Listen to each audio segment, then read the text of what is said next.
The Ink and Paint Club podcast is intended for mature audiences. I know we're usually talking about kids' cartoons and stuff, but there's going to be naughty language. Anyway, listener discretion is advised. I think I definitely have a sign of getting old now. I've been going to this comic shop nearby to play Digimon on Monday nights, and like, man, I get like 2 or 3 games in, and I get like the worst like case of head fuzziness.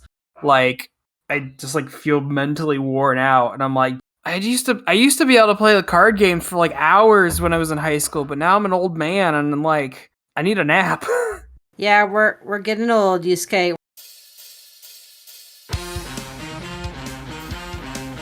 You're listening to the Ink and Paint Club podcast, a proud member of the Geekly Grind Podcast Network. Hey everybody, how's it going? Welcome to the Ink and Paint Club podcast. My name is JD, and joining me today is Jeanette and Gary. Hi! Yes, and today we are talking about Chip 'n Dale Rescue Rangers, but not the old Disney afternoon cartoon. No, we are talking about the very recent Disney Plus meta weird movie, the Rescue Rangers movie. Not the Rescue Rangers movie that you would think you would get, but this is a weird movie, but oddly I enjoyed it. But yeah, so if you haven't heard, Disney decided, like, okay, we're gonna make Rescue Rangers into a Disney Plus movie. It's a pretty, like, it's got Hollywood budget behind it, but instead of being like, okay, we're gonna make like a movie set in like the universe of the show, it's more of like a weird Who Framed Roger Rabbit kind of universe where like cartoons and humans all live together, and Rescue Rangers was a show within the movie, so it's like Chip 'n Dale are actually like actors. And then it just turns into like to a weird crime movie for the rest of it. And I want to say, just from the premise alone, it doesn't seem like it should work, but it strangely does, at least in my opinion. I'm not sure how you guys felt about this. It worked. It somehow it makes sense. Like, all the internal logic makes sense. Yeah, it worked for me. I thought it was pretty alright. I had a good time. Yeah. So, I mean, basically the main conceit of this is that, like, Chip 'n Dale met as kids, and then they got into acting, and they made Rescue Rangers in the early 90s. Dale ends up like... So sorry, go ahead, Gary. Oh, I was gonna say, Hollywood shenanigans happen, and one of them wanted to have his own show, and that kind of just ruined the existing show. Yeah. And then it like fast forwards to modern time, where like Chip is like selling insurance, and Dale is like doing the convention circuit with, man. So this movie, like, there needs to be there will be frame by frame analysis of this movie for years to come, with the amount of cameos that are just like hidden in the background, that are up in your face. And we like immediately start to see it when Dale's doing his convention table towards the beginning of the movie. But we'll definitely talk about that more in a bit. But they are both called in by Monty, who is one of the main characters of the old Rescue Rangers show. So did either of you guys watch Rescue Rangers when you were a kid? I probably have watched 1 or 2 episodes, but I have zero memory of it. I don't even remember the theme song. I did, but I don't remember it. I never had the Disney Channel probably until like the early 2000s, so I'm not familiar or have any nostalgia for like the Disney afternoon lineup. So like DuckTales, Rescue Rangers, Tailspin, Gargoyles, like I never watched any of those shows as a kid. I know I have a lot of friends that are nostalgic for that stuff. I know the internet definitely is, but I just, it doesn't hold anything for me personally.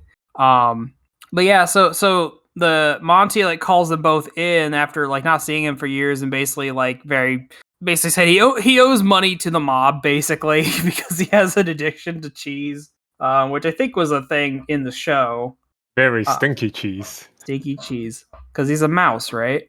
And that just kind of leads to a whole like crime caper of like Monty's been kidnapped. Now we have to go find him, and we get involved into a weird like cartoon bootlegging plot, and it's run by an old worn out Peter Pan who's like talks with a weird Brooklyn accent now. And yeah, so it's basically just like a crime story from there. And like when someone pitches you a Rescue Rangers movie, that's probably not where your mind goes. But like we said, like it strangely holds itself together. So I guess getting more into it, like what specifically did you guys like enjoy about this or not enjoy? It's a very strange movie. It's definitely very meta. It's very cynical and tongue-in-cheek, and I liked it because I did not expect Disney to make a movie like this ever. And it worked somehow. Like, it actually worked. Also, I liked Ugly Sonic. I don't know. I just liked him. Oh, God. We'll talk about Ugly Sonic in a minute. What about you, Gary? Well, I like crime shows and these type of mystery things in general. So somehow it worked. I follow through their like mystery solving logic, even though it is through cartoon logic. And there's just all these little things in the rule that are very fun to look at, like how the modern society are like adapted to these cartoons. Like the houses, Chip and Dale's houses are like tiny, like the animal cartoons live in animal scale houses and buildings. And there's also random little thing, like one of the police officers is literally just a sock puppet. Not a Muppet, a sock puppet. I enjoyed that. And also the police captain is a claymation that is animated on a different frame rate as the rest of the movie. Yeah, he's like stop motion basically. Yeah, and there's like a lot of fun thing around him and fight scenes involving him. Yeah, it's so man, like this there is so much homage to animation, to pop culture in this. And like I said, you need to take a comb to this movie to just like all of the references that are in this. Like so the main like villain of this is Peter Pan, but you know he's old, he's fat now, and he runs like an underground ring where it's like he kidnaps cartoon characters, puts them through a process that makes them look just off enough that he could sell them to a bootleg company to make like those cheap Walmart knockoff movies that we always see. Where it's not exactly a Disney movie, but your grandma might be fooled into thinking it is. But it's funny because like he's got these two henchmen. One I'm pretty sure is the Coca-Cola polar bear. Yeah, they never mentioned it, but they don't mention he's just a polar bear, but he's always in like a red shirt, and I'm like, I'm pretty sure that's what that's supposed to be. I can't unsee it now. He has to be. He's is in my headcanon. He never pulls out a Coke, but like that's what I choose to believe. And then his other henchman is like an uncanny, dead-eyed CG dwarf warrior voiced by Seth Rogen. And his they get a lot. Bob, yeah, but he's Bob the dwarf or something, and they just get a lot of mileage of him, like because there's a part of town called the Uncanny Valley because they always keep mentioning like, oh, it's the Valley, and that's just like a part of LA, but it's actually the Uncanny Valley because it's populated by, as they say in the movie, it's like that part of the early 2000s where everything looked real, but everything seemed really off. So it's all these like CG characters with like dead eyes and they don't move right. And so it's the really cats from Cats. the fucking cats from Cats, from the modern Cats, are just hanging out there. So all these just really unsettling CG characters just live there, and I find that immensely hilarious. I really do enjoy how they actually went into the different various animation style, especially with these Uncanny Valley and also Bob the character. They are rendered in fidelity, there's more or less accurate to the time. Mhm. It's just that they are terrible, but at the time, we all think it looks impressive, but now they stand out so much. I was really sad there wasn't a Final Fantasy Spirits Within joke. That would have been lit. I'm just saying. Yeah. Movie does not hold up. I don't think it held up at the time. Yeah, it didn't even hold up at the time.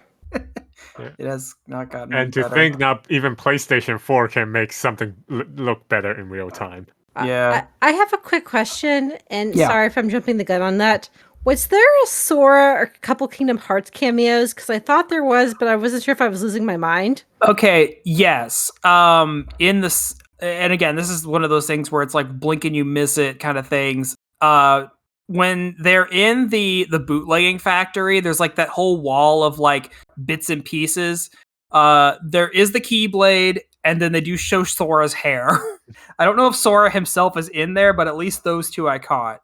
No, I think it's implied that Sora got bootlegged. Yeah, I think so, because they like took bits and pieces off of him. Because it's like they take pieces from characters and just kind of swap around to like, so they're just unrecognizable enough to skirt copyright. But kind of getting back to what Gary was saying is like, yeah, like there are so many different animation styles in this movie. Like, there's traditional 2D animation. There's like cell shade, like or Chip is rendered like in cell shading, basically, where he looks 2D if you stop it and you look at him, but like he's obviously a 3D model because it's probably easier to animate that way. Which is one part of the movie that I didn't like was Peter Pan, Sweet Pete, and Chip and Dale. They're both rendered in the 3D cell shaded. In a lot of shots, especially if they're holding still, you can't tell the difference. But when you see it, and it's just kind of disappointing to see that they're not using the traditional style. I get if the other background characters are all in 3D cell shaded because that would just save cost and we won't really see them anyway, or at least be long enough to notice them. But for main characters, I was just really hoping for the like actual like Roger Rabbit treatment. Well, so the way I saw it is that like the background characters that are supposed to be 2D are actually in 2D. Like all of the non-main characters are in actual 2D. It's just like his name is Sweet Pete now instead of Peter Pan. But him and Chip and pretty much any of the Rescue Ranger characters, they're all in like that weird cell shaded CG, so they look 2D enough, but you can obviously tell they're 3D models. And I assume that's just because they're going to be on screen the most, and it's probably a lot easier to animate a 3D model than it is to like do a 2D animated character the whole time. Yeah. I just got it, Sweet Pete and Stinky Pete. But yeah, then like Chip got the CG surgery, which made him into a CGI character. Like 3D full fur physics and everything. Yeah, he's textured and everything, which they make another joke about that when he's at the convention. They're like, okay, like you know him from the Disney afternoon, and he's like back in the spotlight after getting this surgery, and it's just like Baloo, but it's like from the updated live action Jungle Book movie version. So I guess he also got the surgery. But like you're saying, Gary, there's sock puppets, there's claymation, there's Muppets. There is apparently a Muppet Fight Club somewhere. They show it in the credits. Oh, they do mention that one of the characters, she runs a Muppet Fight Club. Yeah. And yeah, it's weird seeing all of these characters side by side, but it strangely works pretty well. Like everyone's pretty seamlessly integrated. Especially like when you've got like Dale at the convention. The first time you see him, he's like right next the booth next to him is Lumiere from Beauty and the Beast, and a very interesting pull. They pulled Tigra from like the early 2000s Avengers cartoon. And then yeah, like Jeanette, you said they put Ugly Sonic in this. So Ugly Sonic is a bro. Let's take a trip back a couple of years. Remember when we all cyberbullied Paramount and Sega to changing the Sonic movie design because he looked fucking horrifying? And he looks a lot better now, and we're all okay with it. Yeah, they took that horrifying ugly design that we all hated, made it like 10 times uglier, and then made him into a really shitty character. I wouldn't say 10 times uglier. He looks like pretty Dude, close. he looks like that the version that we all hated from that trailer. Like he like did a ton of coke.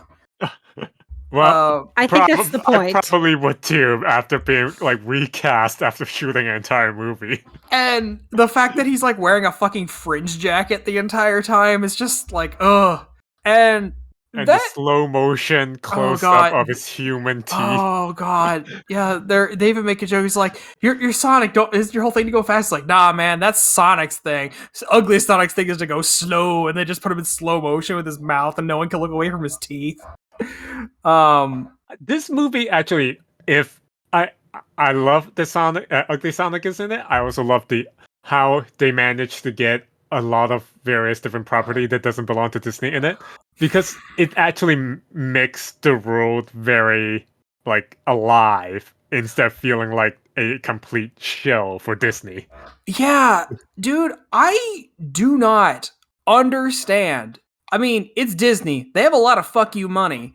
But man, there are just so many references to so many properties they don't own.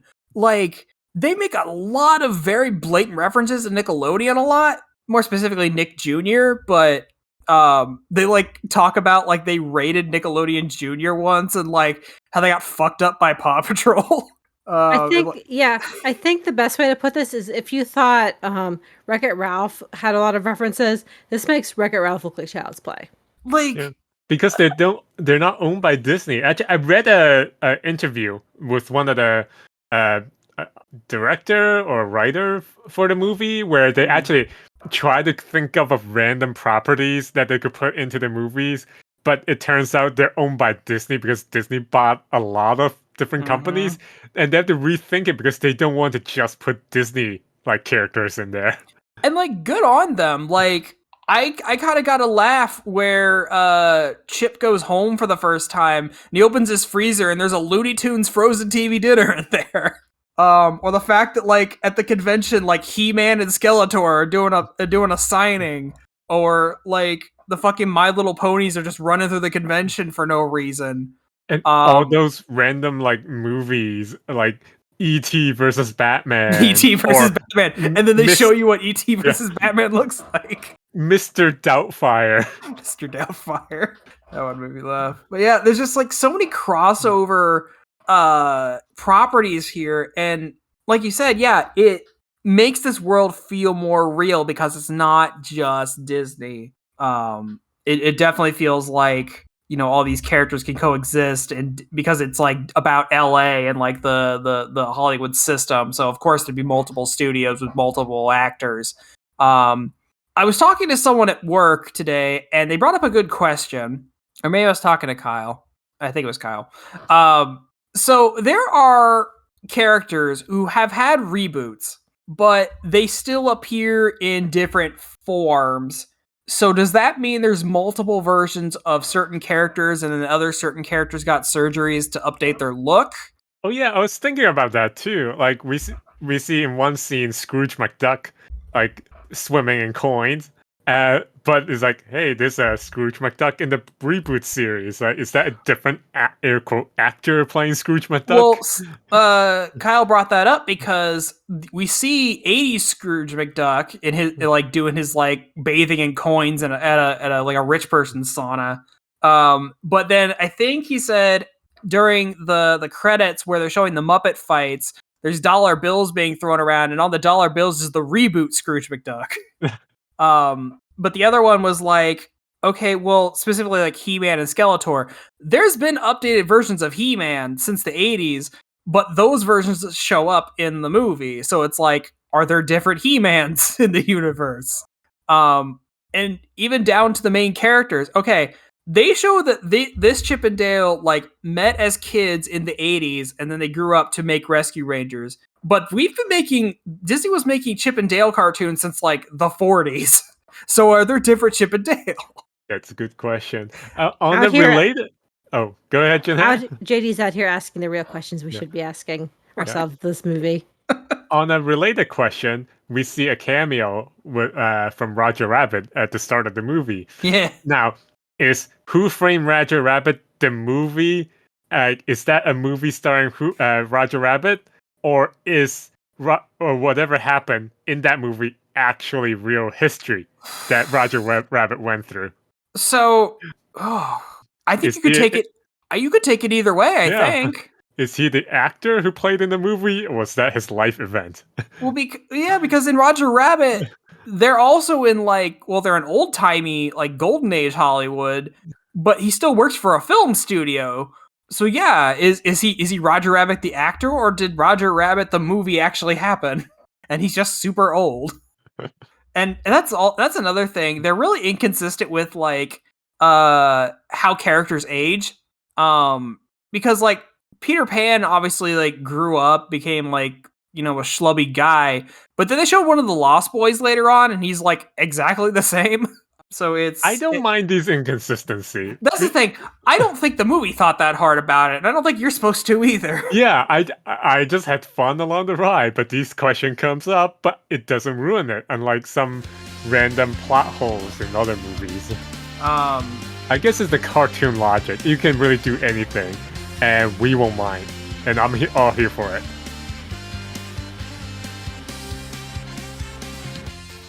Jeremy Snow here, owner and editor-in-chief of The Geekly Grind. I'm interrupting your awesome, regularly scheduled programming to ensure that you know about our Geekly Grind podcast network, of which this show is a treasured member of.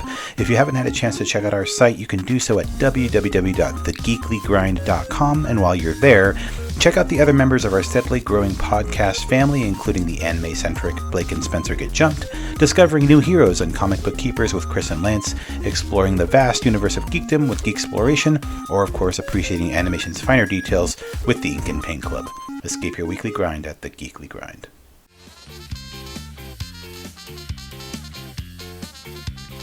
I mean, another draw for this movie, obviously, that's just animated movies in general. I mean, this has a pretty decent voice cast, because you've got people like John Mulaney and Andy Samberg voicing Chip and Dale, which I think they do really well together, even though we're so used to Chip and Dale having these high-pitched squeaky voice, and now they just have the voice of 40-year-old men. I think works perfectly fine. I got used to it pretty fast. Yeah, well, and they also explained it away that it's for the squeaky voice is for the show. Yeah, exactly.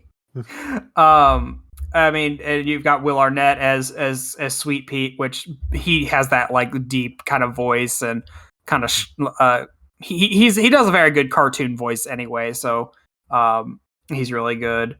J.K. Simmons. J.K. Simmons is the police captain, and I love when they let him go crazy towards the end of the movie when he starts fighting the other police officer, and just the animation of that scene alone.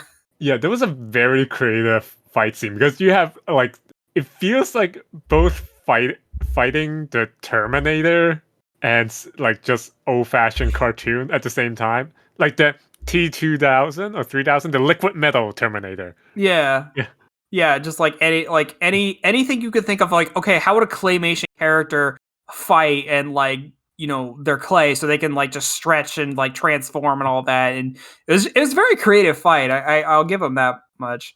Seth Rogen, we mentioned, is the Viking dwarf henchman, which there was a very stupid gag with him in the movie that got me on a dumb level, and again was how did Disney pull this off, where he gets knocked out, and then Pumbaa from the live action Lion King shows up, and he starts mocking him, and then all of Seth Rogen's other animated characters just pop into frame for no reason.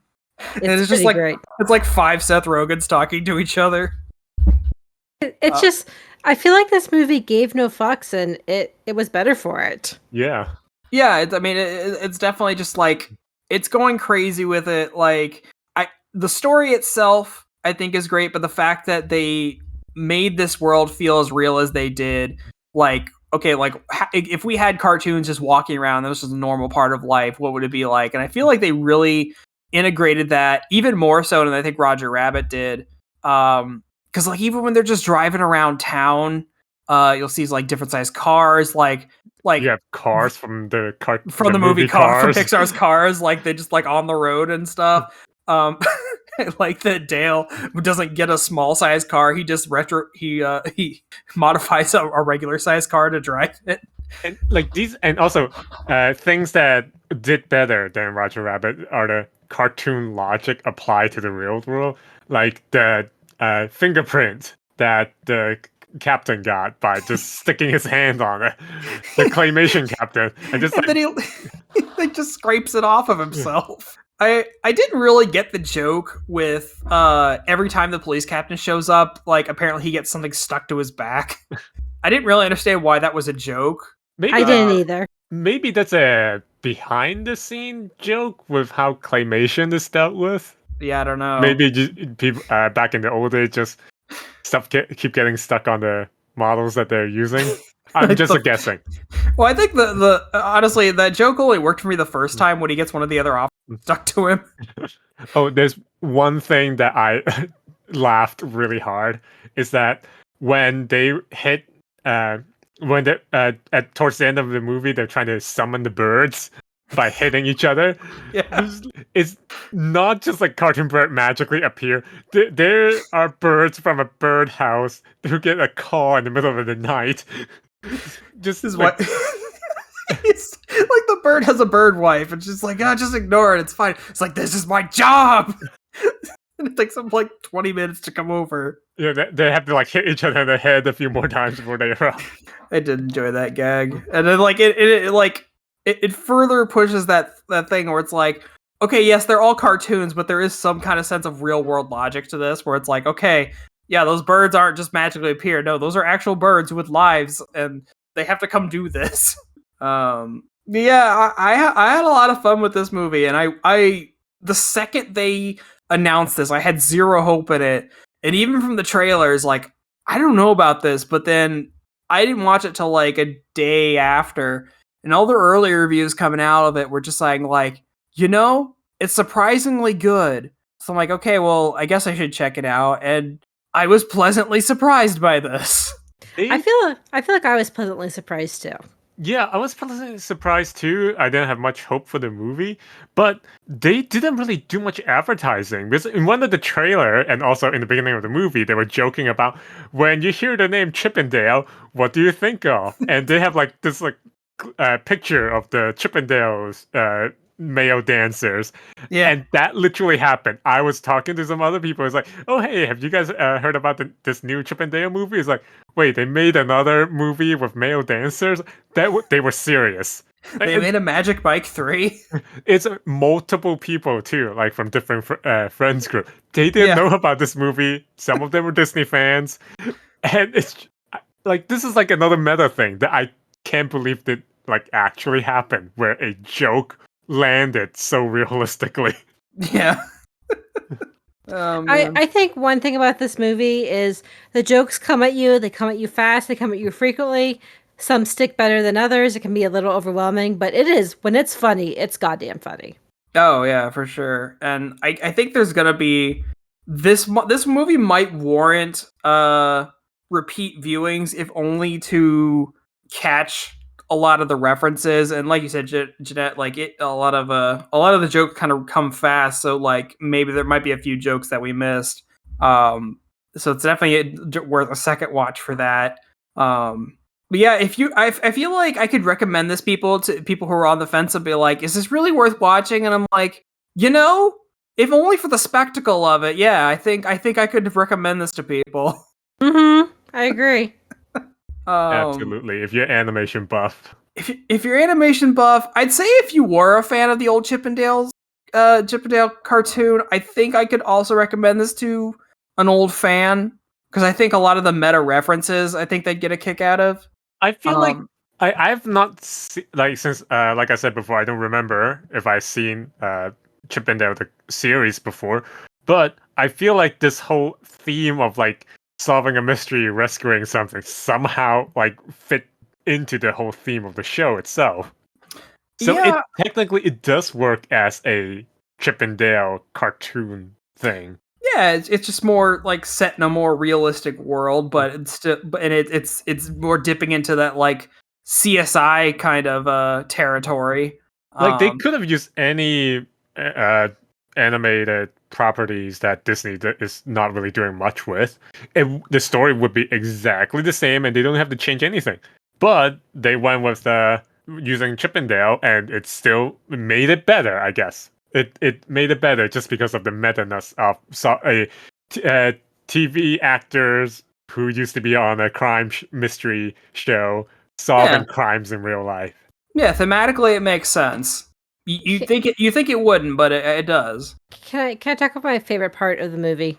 Please do. Absolutely. It's related to crime. It's when we find out who the villain is, which I don't know if we want to reveal or not, but just when he comes out as evil and his whole "I am evil" speech, and I don't know, I thought that was the funniest shit ever. Oh, the fake out like sad backstory. Yes, and then he's like, "Nah, I just like money." I'm like, "Bro, me too." Yeah, just like no, I'm totally with you.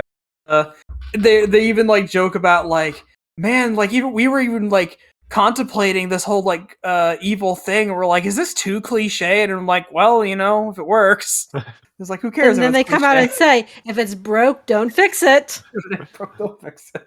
Which, yeah, okay, sure. Which they spend the whole time like not insinuating someone's the bad guy because it'd be too cliche. Oh my god. But yeah, go ahead. One more thing. I also still can't get over that they got the I Just Had Sex guys to do this movie. Oh. Yeah, I think the Lonely Island guys. Yeah. Yeah, Andy Samberg's did the Lonely Island people. Well, they did a lot of actually. They voiced a lot of family friendly stuff. Didn't he sang the theme song to the Lego Movie. So everything is awesome, and also wasn't he also in the Lego Batman? I don't know if he was. So Jeanette, you are right. One of the members of the Lonely Island is the director. Yeah, and the other one is a voice actor. Yeah, and Andy Samberg is he's Dale. But yeah, I had a lot of fun with this movie. I could recommend it to people. If you have Disney Plus, then why not? It's a good way to kill an hour and a half. Any good movie is an hour and a half long. Yeah, we learned that on the last episode. Continuity. Exactly 98 minutes.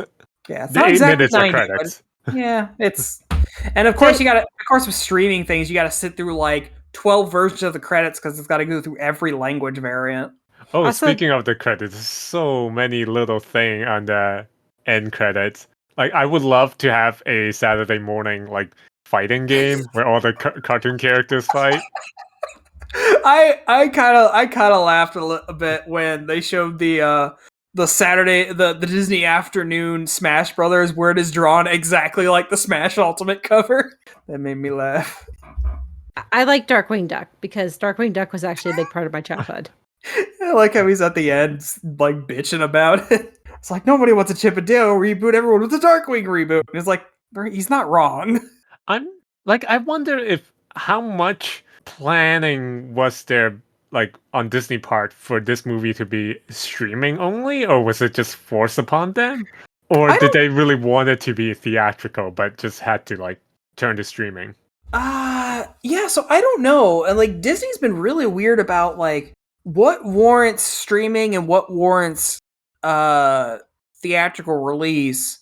Like Turning Red, it's also streaming. So are they just doing all animated things streaming? No. Okay. To everyone else on this podcast, or everyone listens to this podcast, I'm sorry. I'm going to reiterate this for the 1,000th time. I genuinely think that Disney has a vendetta against Pixar because every movie after Onward up to Turning Red, so like their last 3 movies have all gone straight to Disney Plus, but all of Disney's movies have gone to theaters. Oh, I agree.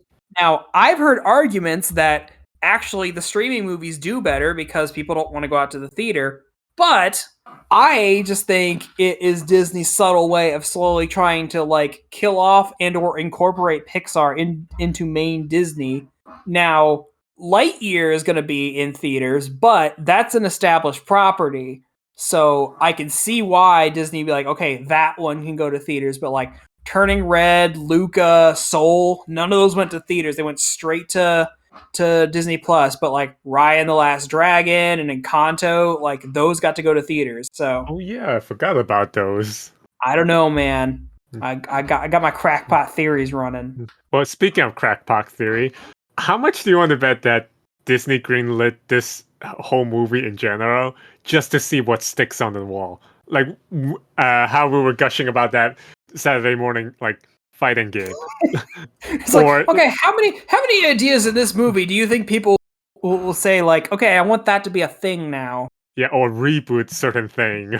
Yeah. It's like, do you guys actually want us to reboot like Chippendales? Because like we reboot DuckTales and everyone seemed to like that pretty well. I did enjoy that DuckTales show. I never watched the ending of it though. Oh yeah, me too. I need to finish the last season. And like that became like the weird like Disney Afternoon cinematic universe because like fucking Darkwing Duck shows up as an actual character for a while. And like the Rescue Rangers are like they're just like lab mice or something. So they like don't talk or anything, they're just kind of in the background periodically. Like the characters from Tailspin show up for like an episode. Goof Troop Goofy shows up in like a fantasy sequence. So that was the weird Nexus show, and I was kind of wondering if they were ever going to spin-offs of it, but who knows at this point. But yeah, so is there anything else you guys want to mention about this movie? I do want to say that it's kind of very Disney-esque for them to make a story about copyright. Because in like Roger Rabbit, it was about public transportation, redlining, disenfranchised like people. Like when you look into it, it's like very historical and actually kind of dark, historically speaking. But then here you have don't like steal a property. And I find it highly ironic that this movie came out right on the heels of a potential new copyright ruling that Disney might lose the copyright to Mickey Mouse. Really? Yeah, I don't know the whole specifics of it, but apparently, I think like the government is basically like reevaluating the limits on copyright, which like Disney has been a big proponent of like copyright extensions, so they don't like fucking lose the copyright to Mickey Mouse and all their early Disney stuff. Like Winnie the Pooh is technically in public domain. He can't be Red Shirt Winnie the Pooh because that's owned by Disney, but you can do whatever the fuck you want with regular Pooh from like the books. Yeah, and like that's and how sorry. Yeah, if Mickey Mouse do get into the public domain, you can download view anything that was old time Mickey Mouse. And newer stuff, it's still protected by copyright, but anything older, it won't be protected, and you can make your own Mickey Mouse cartoon as long as you don't use the Mickey Mouse logo to sell it, because that's a trademark. Trademark doesn't expire. Right, but you if this goes through and they lose the copyright to Mickey Mouse, yeah, you could just like fucking make your own Mickey Mouse stuff, and there's not a damn thing Disney could do about it. But we'll see. Disney's got a lot of money. They could be like, nope, we own the right to Mickey Mouse for 1,000 years. Because why not? God, Mickey Mouse will outlive humanity. Probably. I'm glad that we never seen any of the mainline Disney stars in this movie, because that would just take away the attention from everything else. Like, I'm glad we never seen like Mickey, Minnie, Goofy, any of the Duck. Well, yeah, none of the main characters. They made jokes about them, but they never actually showed up, which I'm glad. Hey, they're not washouts. They're actually still famous and making money. Yeah, they're A-listers, man. Yeah, I mean, you see there's like obviously other Disney characters in there, but they're kind of like you see Phineas and Ferb's mom at one point of the movie. She's just like out by herself. But yeah, it's not like the A-list Disney characters, which, yeah, you're right, Gary. It would be very weird if they were just there for this story. And they never go to like Disney Studios as like anything. Not that they would need to, but you never see any of the studios.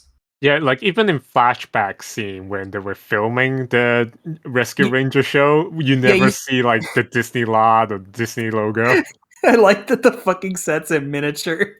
When they're filmed, they have like it's like a fucking stop motion set because obviously all the actors are tiny, so they have like a fucking like set on like wood props with all the humans filming it. And a few larger scale cartoons. Yeah, I was amused. That's what I have to say about this movie. It amused me. Oh, one little thing that I do like. Oh, sorry, Jenna, go ahead. I honestly, and I promise it'll be the last tangent I go off on. I honestly hope that we get another movie in this world because I fucking loved it. Oh yes, this world. I mean, definitely. But I hope it's not Chip and Dale starring. I hope it's just random other Disney property that nobody had think of, and in an entirely different. Maybe also mystery genre, but it could be any other genre as well. Like, just have a little bit of varieties. But I do like one thing that I do really like is that as a video gamer, wow, that made me sound really old, a video gamer. As a gamer, I do like that how it's very much implied that video game characters are just like cartoon characters. Mm-hmm. Because unlike the Hollywood star, like Walk of Fame, you see video game characters on there. Yeah, the one star you see is for Chun-Li. yeah. Like this is like cartoons and movies and video anime. They all exist side by side. They're all just people. Like fucking like Naruto is in the background somewhere. There's a dude dressed up as Ash Ketchum. Like no medium is crazy. Well, guys, I think we can all solidly recommend this movie. If you're a fan of the old show, if you just enjoy like really dumb meta humor, which this movie has in droves, yeah, it is shockingly good. I would recommend it, and I didn't think I'd be saying that a week ago. I'll take it. Yeah. Well, guys, I think that'll wrap us up for this episode.